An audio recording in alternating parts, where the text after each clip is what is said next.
Morning all. Just going to find Dawn. Here she comes. Morning, Mark. Morning. Looking lovely. You got to say that, haven't you? Yeah, I've got to get you on gallery view. Yeah, I've got to say that. Yeah. Here we go. Good. Wow. Yeah. It's episode 41, Sunday, the 3rd of May, 2020. 41 episodes. Crikey. I can't believe you kept this going. I know, I can believe I did, because I'm a bit, I don't know, quite, but you know, you've kept it going, haven't you? You've done well. Well, it's only a half an hour out of my life. I suppose I can spare that. Yeah, true. Well, I'm grateful. Cheers me up. I expect others are. So I've got something else to cheer you up later on, but never mind. A good laugh. about time. Right, let's start with music. And yesterday I played a very well-known song, Nilsson, from 1972, Without You. The connection with Michael Jackson's, which was Michael Jackson's The Previous Day, Got to Be There, was that Nilsson was #1 in 1972 when Michael Jackson's song was in the charts. So really, you know, it was pitched just about right. If you got it, Steve Fury back on fire after a couple of dodgy efforts in the days leading up to it. Excuse me. So Steve was our winner yesterday, and today we've got this one to not only get the song, but we've got to get the connection to yesterday's song. So are you ready? Yeah.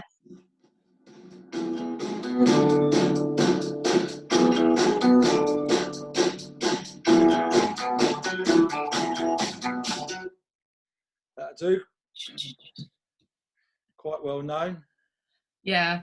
But the connection, that's what we're looking for. Some people still don't seem to be able to get that part of it. It's not just the song. We want the connection with the previous day's song. You can almost sense their pride in getting the song right. And then I feel like I'm bursting their balloon by going back and saying, that isn't what we're It's not their balloon, it's their bubble. Well, really, yeah. But at the end of the day, you've asked very precisely, we want the connection. Yeah. I'll always remember going on holiday once, and there was this kid jumping in and out of the pool and causing a bit of kerfuffle, and his mum said, I don't know why you remember these things, but she shouted at him in a Brummie accent, which I won't do, David, you know the rules, David. You know the rules. And it stuck with me. It's a phrase that you can often use in life. You know the rules, David. I hope they're doing all right. That was 30 years ago. Anyway. That'll be fine. That'll be fine, yeah. Viewer photograph. We haven't heard, well, I have had messages from him, but he hasn't actually given feedback on Facebook. He seems to be the researcher, the main man behind Rachel Fagg's efforts. And this is her husband, Tim. So you can see why from this photograph. Morning, Tim. There we go, Tim, look at that. That is not Captain Scarlet, that is Tim Fagg. And he started, that's why he's dressed in red. Yeah. Great addition to the officials in Kent team, and yeah, he's been really good, hasn't he? Really good addition. Yeah, he has. He's very good. He's got a sense of humour as well. Yeah, you officials need that, certainly. That's Tim, that's really good. And he's been chipping in nicely and helping Rachel with her guesses. Interestingly, Dave Minter from the United States, who I hope Dave's all right because he owns casinos out there. He used to run against us. When he lived in Maidstone as a schoolboy. But he pointed out the other record that was at #1 with Michael Jackson was Chicory Tip, Some of My Father. And half of the Chicory Tip band used to work with Pete Malherbe's dad. Pete's a coach in Kent. And when they were on Top of the Pops, half of them didn't turn up to work the next day. Oh dear. They're very naughty then, aren't they? They don't know the rules. No, that's your motto in life. Remember the rules. Yeah. Yeah. Next thing, Tim Fagg, who we were just talking about, he wants to know, do we really live together? I did answer that yes, but we try and keep apart as much as possible because that's what we've been told, isn't it?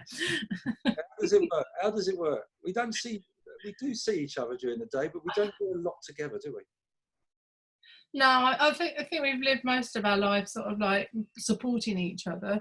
We we discuss what we're going to do, etc., and we just get on with it. So yes, we do live together, but we've got set. I've got my office because I do a lot of official things like worksheets and things like that.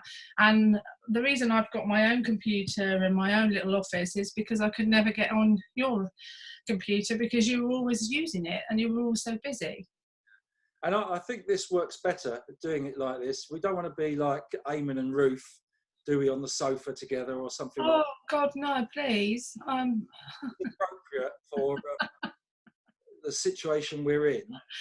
If Tim's worried that we aren't affectionate to each other, we are, aren't we, darling? So you know, we get by. Made that promise earlier on, didn't you? So, you'll hold me to it. We won't talk about things like that on here, though. No, we mustn't talk about things like that on air.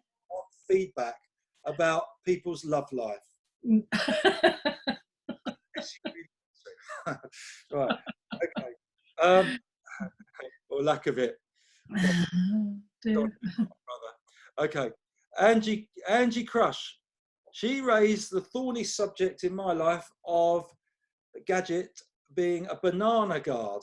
Oh God. I said banana guard to you. What would that mean to you? What's the history of banana guards with us? Well, darling, I very kindly packed you a lovely packed lunch. I had a sandwich and an apple and a banana, and I thought that banana's going to be squashed by the time we get to the cross-country match and you get round to eating your lunch. So I put it in a yellow banana guard. Well, I gave you your lunch as you went off to do the videoing, etc. And I'm shouting at the children and supporting them. And at the end of the meeting, I said to you, "Oh, give me a banana guard. I'll keep it because I know what you like about carrying extra things, etc." You said, "Oh, I thought you threw those away and you'd put it in the bin."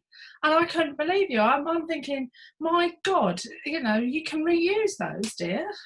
Yeah, I wasn't aware. You've got to brief people properly on the use of these things. Well, anyone with common sense would have thought, I'll keep that, but not you. You put it in the bin. And I went back and I couldn't find it, so I had to buy a new one. Yeah, I thought somebody found it, yeah. No, they didn't. I had to buy a new one. So beware, everyone. Know what a banana guard is and make sure you use it appropriately. It's just a plastic looking banana, and you just put your banana in it and it stops it being bashed around and bruised, etc. It's brilliant. As Angie says, she got lots of laughs at work for having one, but within a month everybody was using them. Exactly, because it does save them getting bruised. Yeah. We haven't got one at the moment, have we? A banana? Yes, we have, but you're not going anywhere near it. It's mine. On gadgets, we're still going with gadgets and still culinary gadgets. Hubert Bunce from Canada talking about his garlic press, and I've got to read this out because he's starting to sound like Nigella Lawson. Listen to this. The way it opens up and stainless steel surfaces make it an easy clean and does a fine job mincing a rage plunger as the rage plunger pushes the clove through the screen. Does that turn you on? No. He could work with Nigella Lawson because she does sort of like that. She uses all these exotic words when she's cooking. Yeah, his rage plunger pushes the clove through the screen. Let's not keep repeating that, please. Then we've got a new item. You're right. Yeah, I've got a piece of toast that keeps getting stuck in my throat. You're right. And it came from the school reports. We've now got school photographs or young photographs of viewers when they were younger. I'll save yours because I haven't got yours prepped up. But Grazia was kind enough in her feedback to take the plunge and send in a photograph. So I'm going to share the photographs here. So here's Grazia today. As we all know her, very positive, smiley, always competing for the club, okay? And here she is, not looking quite so happy. Very serious. Haircut, yeah, back in Italy probably that was. Yeah, looks like Christmas, doesn't it? It does, yeah, yeah. So thanks for that, Grazia, quite amusing. We've got one of Dawn. I have got one. Look, you can just about see me. We'll save one a day. We'll save one a day. We've got, yeah, we'll do that each day. Got to keep this going. So no, I don't want you to, put it on your computer. Goodness knows what you'll use it for. So I really do not need it downloaded on your computer. Thanks. But we're just going still through school reports, and just quickly, I got up to 1970, age 9, 1971, age 10. Not very good results for me that year. The highest I got was a B-, most of them C's. Still a bit antisocial at times, but a useful team leader. Oh. Yeah. I'm not motivating people at 9, my goodness. Yeah, I'm not exerting myself fully, apparently, at that age. So that just about sums you up. Because if you don't like something, you won't. Next year, 1972, though, I'd started to turn it all around because the lowest mark I got was a B, with B pluses appearing, and persistent effort. Mm. Yeah, so that was good. Well behaved. So that turned it round in that year. Must have been a good year, 71 to 72. 1973, the report looked all right, but the exam percentages, like 32 for biology, 33 for French, they didn't look very good to me. But they're not your good subjects, are they? Let's be honest about it. No, but 73 for RE. Religious education. I'm laughing because I don't think you're very religious, but that's just my perception. You know, when you're at school, you always had in every exam, you had the same kids finishing top. And there was one guy who, across the whole year, would be topping almost just about everything. And he was the son of one of the teachers. And I thought, I'll pick on his weak spot. And I threw everything at RE revision. And I beat him by 1%. He's probably smarting over that now. Well, he probably isn't. He's probably grown up and got over it. So finally, and another new item, Angie Crush. I don't know if we can make this last a long time, but what 5 things would anyone like to do once we're released from lockdown? I mean, we've only been in there 6 or 7 weeks, so it's hardly the World War. So, no. But she's got a special type of coffee she would like to have from one of her visits to Tunbridge, and her husband would like a pint of Guinness in a pub, which I would think he's going to have to wait a little bit for. Although I don't know if you can order one, but you could probably order one. But have you got anything in mind?